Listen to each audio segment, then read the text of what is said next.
Olá pessoal, estamos aqui para mais uma Jane Austen Lives. Desta vez o meu convidado é o professor Herbert de Souza e ele vai compartilhar a leitura que nós fizemos do livro A Leitura como Remédio, os Clássicos e a Saúde da Alma, também do professor Dante Galian, da USP. Nós vamos esperar a entrada do coleguinha, do Herbert, para a gente começar. E agradeço a todos vocês pela presença de mais uma participação de mais uma Jane Austen Lives. Bom, o tema de hoje é muito interessante porque ele lida com as questões referentes à literatura, do surgimento da literatura, das críticas literárias, e do nosso questionamento de hoje seria a morte da literatura. A literatura tá ficando em desuso. A gente vai discutir um pouco sobre isso hoje e espero que vocês gostem. Bom, como eu estava dizendo, uma satisfação ter todos vocês aqui nessa noite. E olá! Oi, tudo bom? Tudo jóia? Tudo jóia. Boa noite para você. Deixa eu arrumar aqui meu celular para não cair. Ok. Eu estava comentando que a gente vai usar como livro de inspiração a Literatura como Remédio, do professor Dante Galian. E isso, o meu tá aqui, ó. Eu tô até com ele aberto aqui, mas vai demorar uma vida para abrir a página. Daqui a pouco eu mostro que eu tava com ele marcado nas citações que a gente combinou de falar ou alguma coisa. Eu tô no formato Kindle aqui, né? No formato digital. Bom, Herbert, eu queria deixar a fala com você para você se apresentar e depois falar também dos pilares que a gente vai organizou, né, para falar hoje. Então, boa noite a todos. Me chamo Herbert Aurélio, sou formado em letras, né? Minha graduação foi em letras, língua portuguesa, e depois de um certo tempo acabei fazendo mestrado também em letras, mas a área em que eu me apaixonei assim de cara, né, de coração dentro de letras, foi literatura. E aí, né, não tem como a gente, depois que a gente entra nesse mundo da literatura, não tem mais volta, né, Adriana? Não é?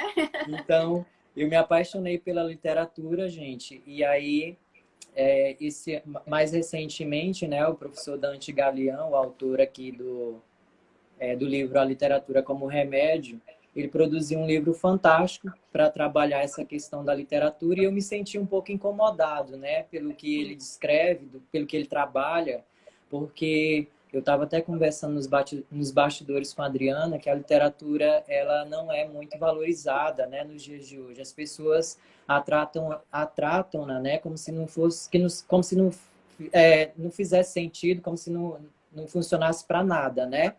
Ou e aí a gente vai tentar uma utopia, né? Assim, uma utopia, um mundo paralelo, e enfim, a gente tem que voltar para a realidade. A gente vai falar um pouco sobre isso, né? Isso, e aí a gente vai tentar desconstruir algumas coisas, né? Então, como eu falei para vocês, eu então me formei, né, na área de letras, fiz mestrado, mas a minha área mesmo de coração é a literatura, né? Porque realmente, quando você entende a proposta, né, Adriana, quando você entende o porquê dela existir, você não quer mais largar, né? E aí esse livro do Dante Galian, quando eu estava lendo, não sei você, Adriana, eu me senti voltando à academia, né? Porque lá a gente aprende várias teorias, né? De como os bastidores, né? O que a gente não aprende na escola, a gente aprende na academia, que seriam os bastidores, né? Do surgimento, do porquê e tal. E aí o doutor Dante Galian, ele problematiza muito bem essa questão no livro, para alertar também, abrir os nossos olhos para a importância da literatura, né? Porque a gente vive numa sociedade, como eu acabei de falar, que ela relega a literatura a praticamente não ter serventia, né? Ela é vista como se ela não prestasse para nada. E não é muito bem assim, né? Só lazer, né? Isso. Inclusive, né, pegando o gancho da Adriana, muita gente pensa que a literatura só serve para tipo assim, eu tô apaixonado, né? Eu quero ler uma boa história de romance, eu quero ler uma Jane Austen da vida, eu quero ver lá a questão do romance, né? Se vai ter o happy end ou não. Então, eu vou ler Jane Austen. Gente, não é muito bem assim, né? o livro, ele não é pensado só na questão romântica, tem todo um porquê, né? Tem todo um trabalho com a literatura. Então, o escritor, quando ele decide escrever uma história, não é só para trabalhar essa questão romântica, né? Que geralmente as pessoas querem ouvir, Uhum. entendem? E aí a gente vai tentar desconstruir isso e explicar um pouquinho para vocês, né? Baseado nos estudos do Dr. Dante Galian, né? No fundamento, obviamente que ele fez um estudo aí fantástico, fenomenal. Eu particularmente eu estou começando até a ir atrás da bibliografia que ele usou para Sim. fundamentar a argumentação dele, porque, cara, é muito bom. Ele explica realmente o porquê da literatura, né? Então, Uhum. a gente vai tentar construir e também desconstruir, né? Aqui a gente não vai só construir, né, Adriana? É Verdade. isso. Bom, eu queria te agradecer por essa parceria, né? Na verdade, eu já tinha esse livro, tinha ele no Kindle, mas ainda não tinha lido. Quando eu vi que você postou há umas semanas atrás que você tinha o livro físico, eu falei, vamos fazer uma live sobre isso, vamos embora ler Uhum. e fazer uma live. Somos professores, né, de literatura. Bom, esse livro do professor Dante Galian, ele teve um prefácio do Leonardo Carnal, né? Uhum. Ele fala sobre literatura e resistência, então lê um ato de resistência, sim. E ele diz o seguinte, que a literatura é um combate à infecção grave do nosso mundo doente e violento. E ele Uhum. cita, ele adora citar Shakespeare, o Carnal, ele cita uma frase do Duque Próspero, que é do livro Uhum. Tempestade, The Tempest, né, do Shakespeare, que diz o seguinte: somos feitos da mesma matéria dos nossos sonhos. Aprendi a sonhar com os livros, né? Então, Eu o acho, livro traz esse refúgio, né? Que é sonhar, tranquilidade, enfim. O eu livro acho do professor. interessante. Desculpa. Não, eu que peço desculpa que eu te interrompi. Pode Não, falar, aí eu pode só ia falar terminar. que o livro do professor Dante, a gente vai focar no capítulo 2, que é a literatura como remédio, mas ele tem um prólogo que ao leitor extremamente ocupado, que a desculpa das pessoas hoje é a pressa. Aí essa Uhum. pressa ela desumaniza nós, seres humanos, e faz a gente adoecer, essa pressa, essa correria. E o remédio é a literatura para aliviar essas dores da alma. Aí o capítulo 1 ele fala sobre um experimento laboratorial na Unifesp, né? E dos laboratórios que chama LaRum e LaBlay, que é LaRum de Laboratório de Humanização dos alunos e funcionários da área de ciências médicas, né? E a LaBlay, que seria o laboratório de leitura, que a gente não vai entrar, infelizmente, nessa questão, senão a gente vai falar o livro todo, né? Aí o capítulo 3 fala sobre, mais uma vez, sobre o experimento e no finalzinho a gente fala da conclusão, que era para o leitor extremamente ocupado. Mas aí eu Uhum. deixo a palavra com você, como eu lhe disse, eu tenho uma tendência muito feia de controlar as lives, sair falando desembeçadamente, mas vamos lá. Então, Capítulo 2, gente, leitura como remédio, literatura, então né? como, então, como a Adriana bem apontou, o Dr. Dante Galian, para ele produzir esse livro, ele pesquisou uma bibliografia, quase que não sai aqui, bem extensa, né, para poder fundamentar. E aí a gente vai, a partir do capítulo 2, que é o capítulo, assim, um dos mais principais, não que os outros não sejam, tá? Entendam bem. Mas como por questão de tempo, né, de logística aí, não dá para a gente falar do livro todo. E aí vocês também têm que comprar, né, gente? Vai ficar Tem aqui que só, dar, tipo assim, só um pouquinho para vocês verem como que o livro é bom, né? tem que dar um E aí a apoio gente vai moral, né? Isso, então a gente vai trabalhar só o capítulo 2 que para mim, né, na minha visão, é o coração aqui do livro, né, cujo título é A Literatura como Remédio. Então, a gente Isso. vai problematizar aqui 3 pontos, tá? Eu já vou logo puxando aqui. O primeiro ponto seria, eu tô com uma colinha aqui atrás do celular, senão eu me perco, porque a gente A minha tá não aqui, ó. funciona só, não funciona só pela cabeça, né, Adriana? Por Eu aprendi favor. isso na universidade, é que a gente tem que fazer anotações para poder se guiar ali. Então, gente, nós vamos aqui discutir, né, essa questão desse segundo capítulo a partir de 3 pontos aí importantes. O primeiro seria os primórdios da literatura, né? Então, nós vamos tentar responder aí como surgiu, porque ela é importante. O segundo seria a marginalização da literatura. Então, a gente vai fazer um passeio aí, né? Desde os primórdios até os dias de hoje, a gente vai entender por que que a literatura ela é relegada aí a algo que, tipo, não tem importância, né?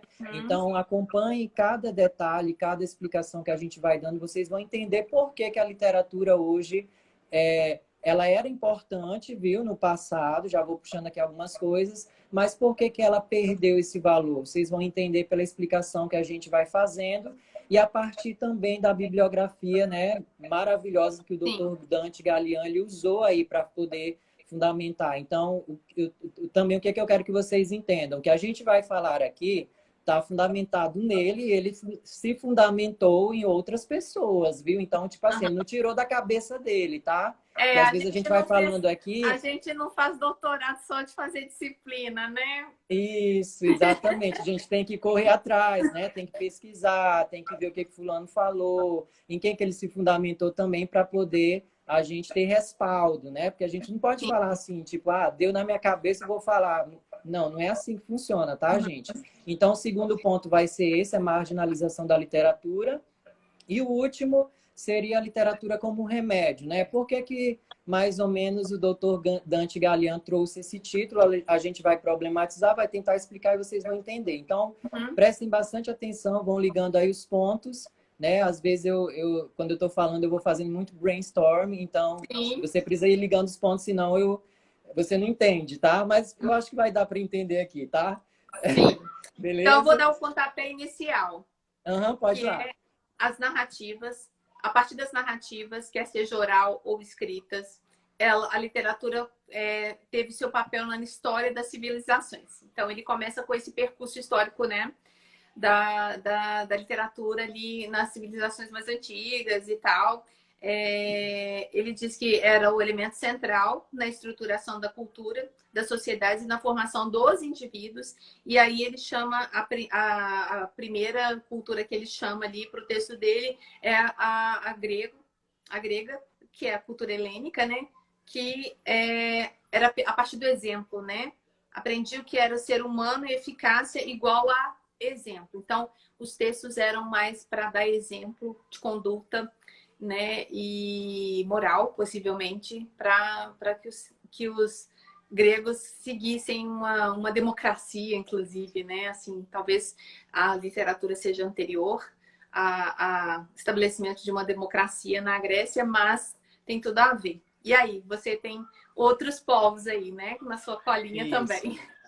Então, bora lá. Então, como a Adriana bem pontuou, gente, o Dr. Dante Gallian, a partir dos estudos que ele fez, ele mostra, né, nesse primeiro momento, dentro do segundo capítulo, que a literatura ela surgiu ligado aí a dois povos importantes, tá? O primeiro foi o povo hebreu, o povo lá da Bíblia, principalmente do Velho Testamento, né, em que a Bíblia, né, o texto sagrado ali, ele era importantíssimo para que esse homem, né, que tinha contato com as histórias, tanto orais, né, que começou oralmente, depois escrito, ele pudesse se tornar virtuoso, né, e aprender valores morais. E também ele aponta, a partir dos estudos, como a Adriana bem pontuou, o segundo povo foi o povo grego, com a poesia épica, né? No caso, aí, a Ilíada e a Odisseia, para quem já ouviu falar bastante, que a gente ouve na escola, né? Então, ele aponta que esses dois povos, praticamente, são a base, né? Está na base do surgimento da literatura que a gente lê até hoje. Inclusive, Adriana, só mais um comentário aqui, ainda dentro do assunto. Recentemente eu adquiri um outro livro também, do Terry Eagleton, que é um importante crítico da literatura, chamado... E aí ele fez esse livro magnífico, né? Como ler literatura. Ele também corrobora da mesma ideia do Dante, né?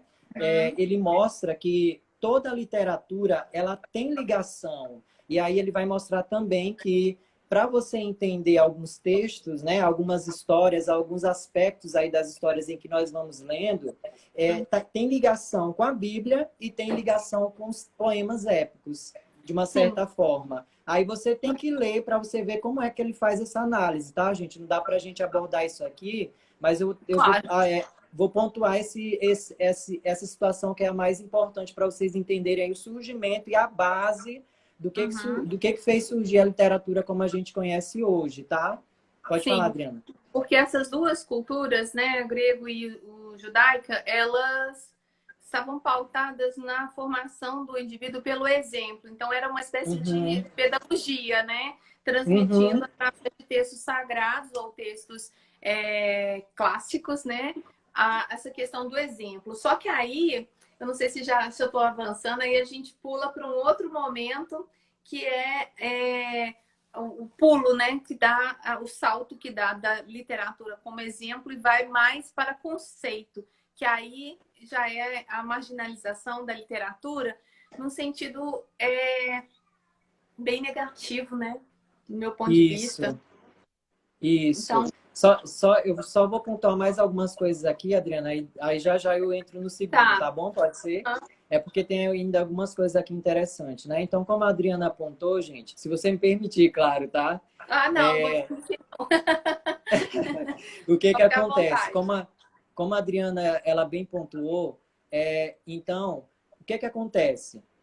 O doutor Dante Gallian, ele estudou os textos, né, e os teóricos, e ele percebeu que esses textos, tanto lá, né, a Bíblia para os hebreus, quanto os poemas épicos para os gregos, eles funcionavam como um manual, né, vamos dizer assim, um caminho a ser trilhado. Então, essas narrativas, gente, elas ajudavam o homem a se tornar virtuoso, ou seja, liam, ok? Primeira coisa, liam, mas antes, né?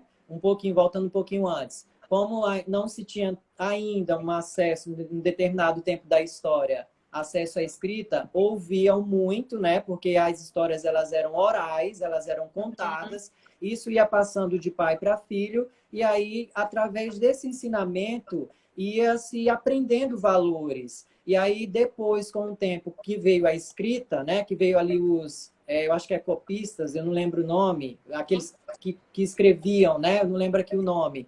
É Começou a ter copista. o livro escrito, né? Só que o livro ainda era algo muito ligado a quem tinha dinheiro e acesso, mas mesmo assim as histórias ainda passaram a ser fonte de conhecimento e de instrução. Então as Sim, pessoas também liam e elas instruíam seus filhos a partir das histórias. É por isso que hoje, né, ainda hoje se fala muito em contação de histórias para as crianças, né?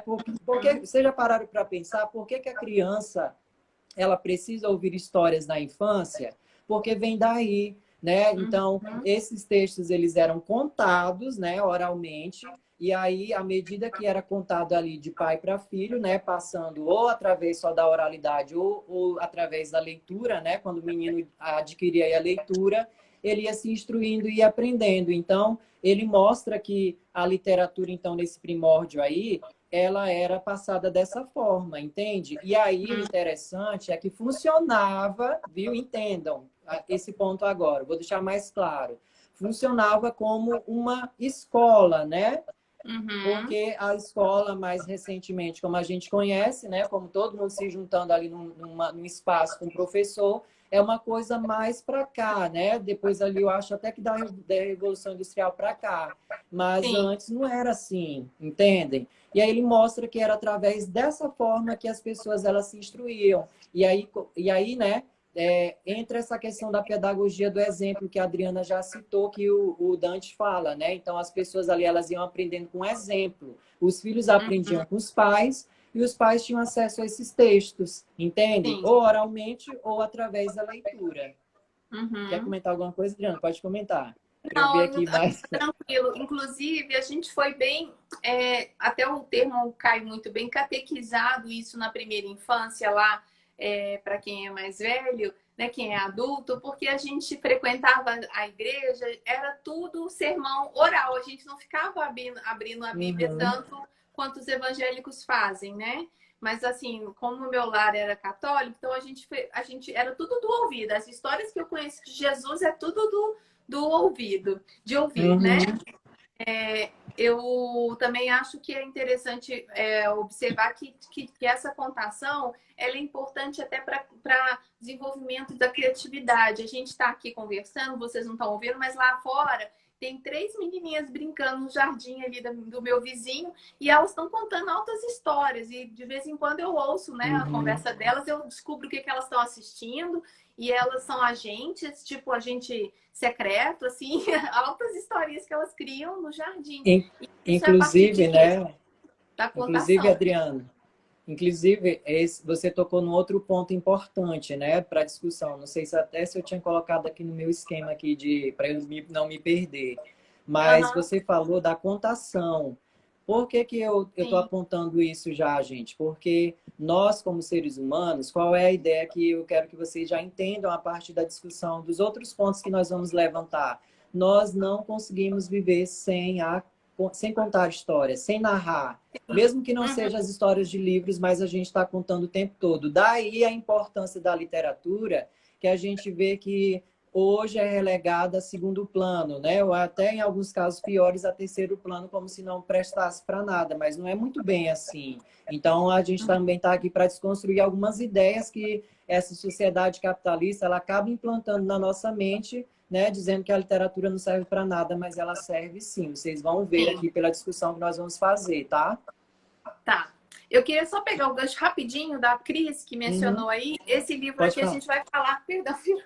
A gente vai falar a farmácia literária hoje também, vai falar um trechinho dele, porque ela cita, as duas autoras citam Jane Austen, né? Mas aí, dando continuidade, a gente vai, então, chega ao ponto da marginalização da literatura, porque aí a gente já chega num conceito de que a literatura não como exemplo, mas sim como conceito, e aí ela é oriunda não mais de narrativa, mas de demonstração. E aí nasce um novo tipo de texto, que é o texto filosófico. A gente não está entrando aqui levantando uma bandeira contra a filosofia de modo algum, mas foi a Uhum. partir dos textos filosóficos que a literatura, como a gente conhece hoje de narrativa, ela foi marginalizada.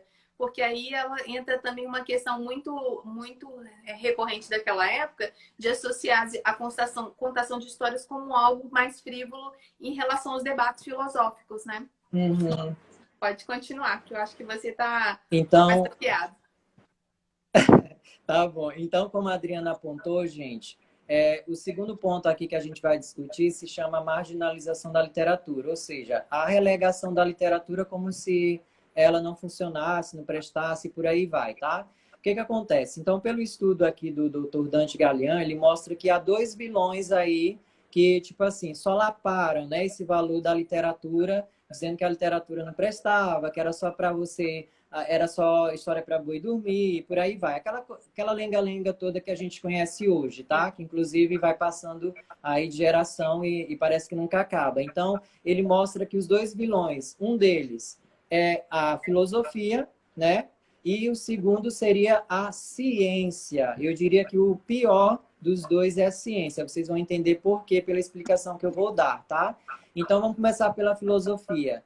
Ele mostra, né, como a própria Adriana apontou, que a filosofia ela surgiu ali ainda na cultura clássica, né, ainda na cultura dos gregos, e aí ela surgiu como uma forma de questionamento do mundo que o cercava. E aí, o tempo todo, eles ficavam perguntando, né? Por que isso? Para que isso? Por que serve isso? E aí, a partir desses questionamentos, veio o desenvolvimento da ciência, veio o desenvolvimento da física, veio o Uhum. desenvolvimento da química. É por isso que hoje nas escolas se estuda física e química, né? Porque também vem daí, da época dos clássicos, tá?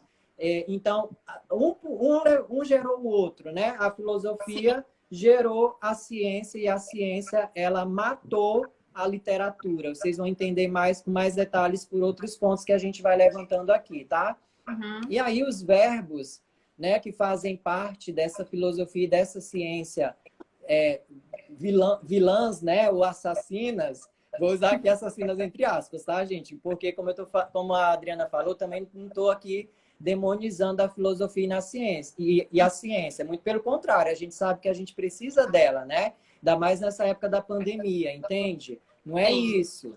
para vocês entenderem como que elas se tornaram vilãs aí e mataram, né, a literatura. E vem matando, na verdade.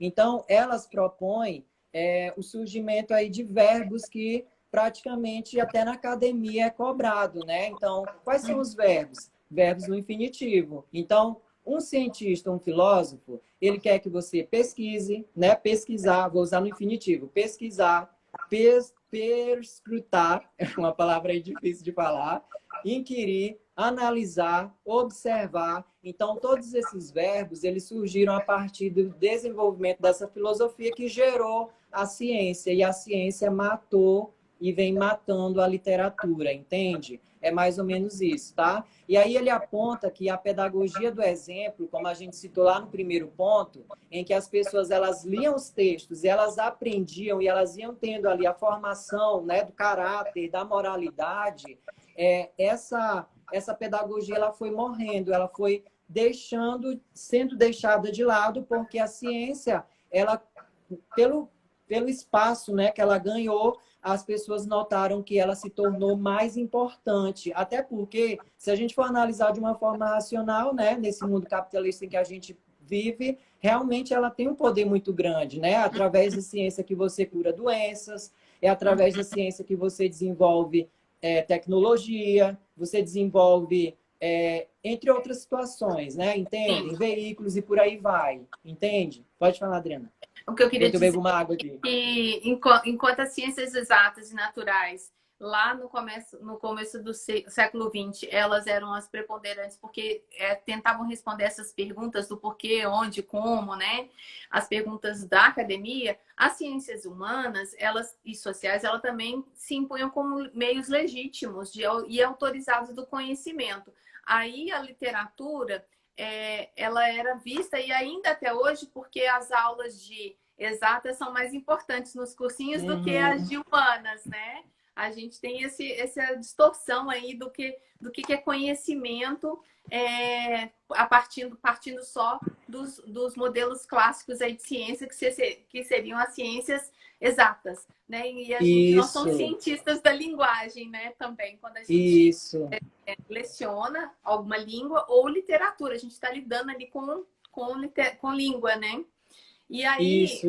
a literatura nesse momento, ela era considerada de entretenimento útil só no sentido do verniz erudito, né? Mas era dispensável, o professor fala isso, né? O professor Dante, era dispensável do ponto de vista do conhecimento e do sentido prático da vida. Então, é mais ou menos algumas falas que a gente vê em filmes, ou talvez eu tenha visto isso na minha juventude, para de ler esse livro aí, vai fazer alguma coisa útil, sabe? Eu não ouvi isso dos meus pais, porque minha mãe era uma leitora voraz, apesar de pouca escolaridade, mas a gente via isso nos filmes, né? Em outras circunstâncias, assim, fica só enfiado a cara nos livros. Eu tenho um conhecido que diziam que ele tinha ficado doido de tanto estudar, olha isso, ou seja, de tanto ler, que não tem nada a ver, né? Mas aí, dando continuidade, o professor Dante cita uma frase do Todorov, que é o sequestro da literatura pela crítica, porque é lá no início do século XX que a gente tem os formalistas russos formando o que a gente chama de teoria da literatura, né? Aí essa teoria, ela engessa muito a literatura. Olha que curioso, Isso. a teoria da literatura... Inclusive, né, Adriana, só te cortando um pouquinho, ele mostra que surge aí também a chamada ciência da literatura. Não existia, né? A ciência humana. Por quê? Passou-se a analisar textos como se analisa até hoje, que é um outro ponto que a gente já vai puxando, porque você mencionou, né? Faz Sim. parte aqui. E aí cientificou, né, a literatura, que a princípio não era para ser analisada a partir do viés da literatura. Como é que a literatura deveria funcionar? Você, leitor, lendo, tendo contato com o texto, você sendo influenciado ou influenciando, né, o outro a partir do texto, e você trabalhando a questão do espiritual, né, da questão do sentimental, né, enfim, E isso foi se perdendo, porque a literatura ela também se mecanizou, né, a partir da Uhum. ciência. Então, hoje, você analisa textos literários, mas você não os lê com o intuito ali de numa leitura mais prazerosa, né, numa leitura mais descompromissada com uma prova, por exemplo. Então, por exemplo, nas escolas hoje, a literatura praticamente ela é assassinada também. Por quê? Porque o sistema capitalista empurrou a ciência e a filosofia, empurraram a literatura para ser analisada, por exemplo, nas escolas, para se fazer uma prova para Uhum. passar em um curso universitário. Sim. Quando, na verdade, a Uhum. literatura ela deveria ser trabalhada para trabalhar o humano, para trabalhar o espiritual, porque a literatura, né, pelo poder do texto, ele tem a capacidade de te transformar, de mexer com seus sentimentos e também de te tirar da alienação. Então, essas Sim. coisas elas vão se perdendo a partir dessa mecanização, dessa Uhum. cientificação, né? Vamos usar essa, Uhum. eu acho que é um neologismo, enfim, da literatura, entende? E aí, só Uhum. voltando rapidinho aqui a um ponto que você falou interessante, que eu até anotei aqui para não esquecer, é que muitas das vezes a gente ouve, né? Literatura para quê? A literatura tem Sim. que função, né? Ela vai te ajudar a fazer o quê? Ela vai te ajudar a construir uma casa? Ela vai te ajudar a conquistar um trabalho? Ela vai te ajudar a ganhar dinheiro? Não. E aí o sistema capitalista introjeta na mente das pessoas e até dos alunos que a literatura não serve para nada, né? Que a Uhum. literatura é só história bobinha e só história de amor, quando não é muito bem assim, né? Porque como a gente vê, antes do surgimento da filosofia e da ciência lá na cultura clássica, os textos literários eles eram textos meio que espirituais, né? Até na cultura Uhum. hebreia, como a gente discutiu lá Sim. da Bíblia, ou seja, funcionavam para ensinar, para produzir moralidade nas pessoas, ou seja, tinha esse caráter espiritual, entende? E Uhum. isso vai se perdendo a partir, então, do desenvolvimento dessa filosofia e dessa ciência que se tornaram aí vilãs e assassinas da literatura, tá? E detalhe, entre aspas, tá, gente? Não estou aqui demonizando, tudo bem? Entendam. E aí, como a Uhum. Adriana bem pontuou, só para não perder aqui, viu, Adriana, o que você falou que foi muito Claro. importante, e eu até tinha colocado aqui no meu esquema, é que hoje se valoriza o quê nas aulas? Matemática, física e química. Eu trabalho em escolas, para vocês terem uma noção, que tem praticamente 6 aulas de matemática. Quantas aulas tem para literatura? Uma. Uma aula, e o professor ele tem que se virar com as escolas literárias. E detalhe, tem uma escola que eu não consigo nem trabalhar os livros.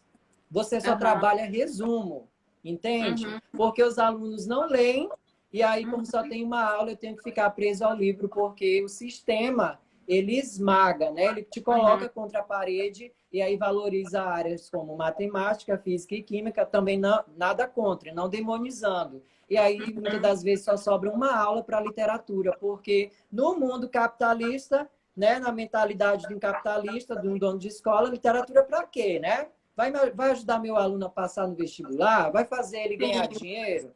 Não é Uhum. assim, entende? Na mentalidade aí Uhum. técnico-científica, né? Nessa sociedade em que a gente vive. Sim, a Rosângela está dizendo aí, ainda foi dito na atualidade, tá, gente? Não foi lá no Homem das Cavernas, não, tá? Como, é lógico que eles não tinham livros, mas ainda foi dito na atualidade que o livro didático tem muita coisa escrita. E é obviamente que tem que ter muita coisa escrita, inclusive tem que ter essa interseção aí de múltiplas disciplinas, né, para poder funcionar direito.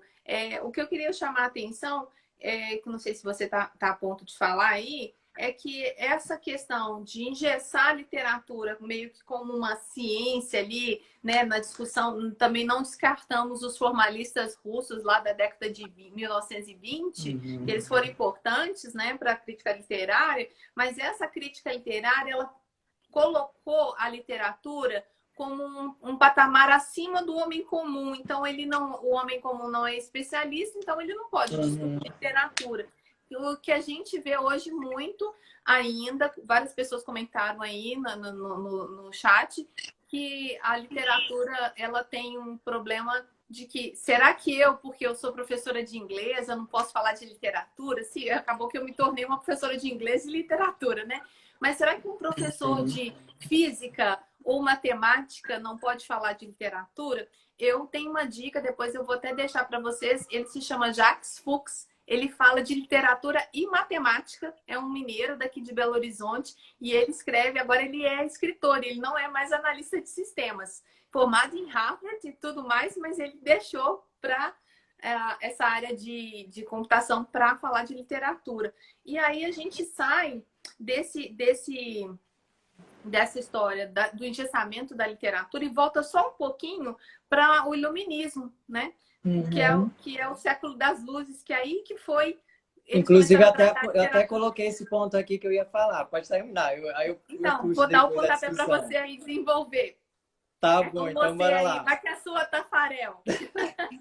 A Beleza, então literatura bora como lá. remédio. Pega a Então bola bora aí lá. e chuta. Então como a Adriana pontuou, gente, esse ápice, né, que a gente tem aí da literatura perdendo mais ainda o foco e o valor, que era dado muito lá no passado, né, com os textos lá da Bíblia e dos gregos, que o autor Dante Galliano mostra que realmente fundamentava ali as sociedades mais do passado, né, onde não existia a filosofia e a ciência. Esse desmoronamento da literatura ele vai culminar aí na Revolução Industrial. Tanto é que eu até coloquei aqui no meu esqueminha, né? A ciência torna o homem máquina, né? Veio a Revolução Industrial, produziu a máquina, mas também transformou o homem em máquina, porque ali, a partir da Revolução Industrial, ele não podia mais pensar e ele só tinha que obedecer. E o interessante, né, puxando um outro gancho, que eu acho que eu falaria depois, a literatura, ela tira esse homem da alienação e faz ele pensar, tipo assim, por que eu estou fazendo isso, né? Por que fulano está falando isso e não dessa forma, entende? E só que o sistema, a partir da Revolução Industrial, ele tirou esse caráter mais humano do ser humano e fez ele se tornar uma máquina junto com a própria máquina que surgiu aí na Revolução Industrial. Tanto é que quando você assiste aquele filme magnífico do Charles Chaplin, né, Tempos Modernos, você percebe isso, né? O cara lá, o Carlitos, né, ele está trabalhando numa fábrica, praticamente ele se torna uma peça. Tem um momento que eu acho até hilariante, mas também triste, né? Ele está lá na máquina, né, parafusando lá um negócio, aí ele vai sair da máquina, ele continua naquele gesto, né? Ou seja, aquela cena é fantástica, porque ela trabalha a questão do homem-máquina, o homem que se transformou, perdeu a humanidade, perdeu aí valores, porque a ciência e a Revolução Industrial praticamente tiraram isso do ser humano. E aí o interessante também é que nessa época um outro ponto-chave, né, que o Dante não fala, mas como eu dou aula de literatura, eu lembrei, a partir também da Revolução Industrial que o romantismo ganha fôlego. Por quê? Porque as pessoas elas estavam tão cansadas, né, tão massacradas pelo sistema e pelas fábricas, que elas liam os romances românticos, que era aquela idealização que vocês conhecem, porque elas viam ali finais felizes, né? Aquilo que elas não conseguiam ver na realidade. Por exemplo, tem um livro do Ian Watts chamado A Ascensão do Romance, que eu acho que a Adriana conhece. Ele Sim. pontua, né, que existiam ali alguns escritores, né, da época que fizeram maior sucesso, como o Robson Crusoe, que é o livro do Daniel Defoe, e também o Mal Flandres, que fala de uma mulher, né, que ela teve aí vários casamentos mal sucedidos, mas no final ela conseguiu, né, mesmo sendo pobre, ela conseguiu ascender e casar e ter dinheiro, porque as pessoas, né, na época da Revolução Industrial, elas queriam ver aquilo nos romances. Então, o romantismo ele ganhou mais poder, né, mais força nessa época, que é a época da Revolução Industrial e também do surgimento do romantismo, por causa disso, né? O homem estava tão desumanizado que ele encontrava um refúgio, né? Um alento, um escapismo, uma evasão, uma palavra-chave que a gente usa para discutir o romantismo, para fugir daquela realidade opressiva e massacrante que era a realidade das fábricas, entende? E aí o homem ele acaba, então, se desumanizando. Só mais um pontinho, Adriana, eu deixo você falar um pouquinho, tá bom? O que que acontece? Tem uma cena, né? Eu amo muito, eu gosto muito do Pequeno Príncipe. Eu acho que vocês estão vendo até ali o quadro, né? Então tem uma cena bem interessante do Pequeno Príncipe, fantástica, genial, né? Que ele é tão sensível, né? Quando você lê essa obra realmente entendendo a proposta do escritor, você percebe que ele valoriza a literatura e esse mundo da fabulação, né? Esse mundo do estético, esse mundo da... Aí cortou aqui, né? Aí o Pequeno Príncipe, na sabedoria dele, ele vai entrando em Cortou. contato com vários homens, né? Um deles é um empresário. Esse empresário, ele nem olha para o Pequeno Príncipe, né? Ele não conversa nem direito com o Pequeno Príncipe porque ele está ali mexendo com dinheiro, mexendo ali com trabalho. Por que eu trouxe esse exemplo? Para vocês entenderem o que, que o sistema ele faz com o ser humano quando ele está desumanizado, sim, quando ele já está com a lógica, né, na cabeça dele de vender, de trabalhar, de trocar, de fazer dinheiro, né, e se desumanizar e acabar no final da história na Rua da Amargura e Doente, né, que é uma outra questão que o Dante trabalha, e por isso que o título é A Literatura como Remédio, porque a industrialização, o mundo capitalista, ele tira, né, essa humanidade da gente, nos adoece, entendem? Uhum. Pelo trabalho excessivo. Então, o sistema capitalista, ele faz a gente ter e buscar, mas não faz a gente ser. Ou seja, você não pode ser nessa sociedade de hoje. Você tem que buscar, você tem que crescer, você tem que ganhar dinheiro, porque é isso que o sistema ele coloca na nossa cabeça e muitas das vezes a gente, por não agir de uma forma crítica, acaba trazendo isso para a gente, né? Eu mesmo, quantas vezes eu não entrei nesse ritmo? E depois eu parei, desacelerei e falei, não, peraí, não é assim, entende? Uhum. E aí, só para fechar, vou ler rapidinho o trecho, é bem curtinho. Gente, só que eu vou ler em inglês porque eu não achei minha edição em português, tá? Minha casa aqui tá uma bagunça, eu não achei, mas é bem curtinho, eu vou traduzir, tá? Então, o Pequeno Príncipe, ele chega para o empresário, aí ele fala assim, ó. The fourth planet belonged to a businessman. Então, o quarto planeta era habitado pelo homem, pelo empresário. This man was so much occupied that he did not even raise his head at the little prince's arrival. Então, o cara estava tão atarefado, estava tão ligado na matemática, né, no trabalho, que ele nem percebeu o Pequeno Príncipe chegando. Good morning, the little prince said to him. Your cigarette has gone out. Então, o Pequeno Príncipe chega, né, dá bom dia e diz que o cigarro dele estava apagando, estava acabando. Uhum. Aí, o cara nem olha para ele e continua fazendo as contas. Olha só. 3 and 2 make 5. 5 and 7 make 12. 12 and 3 make 15. Good morning. 15 and 7 make 22. 22 and 6 make 28. I haven't time to light it again. 26 and 5 make 31. Then that makes 501,622,731. Ou seja, tudo para ele se resume a dinheiro e trabalho. E ele lá, né, trabalhando, não dando nem bola para o Pequeno Príncipe. Só mais um pedacinho. 500 million what? Asked the little prince. Então, o Pequeno Príncipe perguntou porque ele não estava entendendo, né? Are you still there? Então, olha só o que o empresário pergunta. Are you still there? Você ainda está aí? 501 million. I can't stop. I have so much to do. Olha o que ele diz. I can't stop. I have so much to do. Ou seja, não posso parar. Tenho muito para fazer. Ou seja, uma mentalidade de um capitalista, né? Uma mentalidade de um homem que está aí com a mentalidade, né, já introjetada, muito bem trabalhada de fazer dinheiro e trabalhar, como se fosse uma máquina, né? I can't stop. I have so much to do. I am concerned with matters of consequence. I don't amuse myself with balderdash. 2 and 5 make 7. Ou seja, para finalizar, I don't amuse myself with balderdash. Eu não me distraio com besteiras. Ou seja, para ele, o que fazia sentido? O que era importante? trabalhar e fazer dinheiro. E a Uhum. sensibilidade, e a conversa, onde é que entra? Tem espaço para conversa?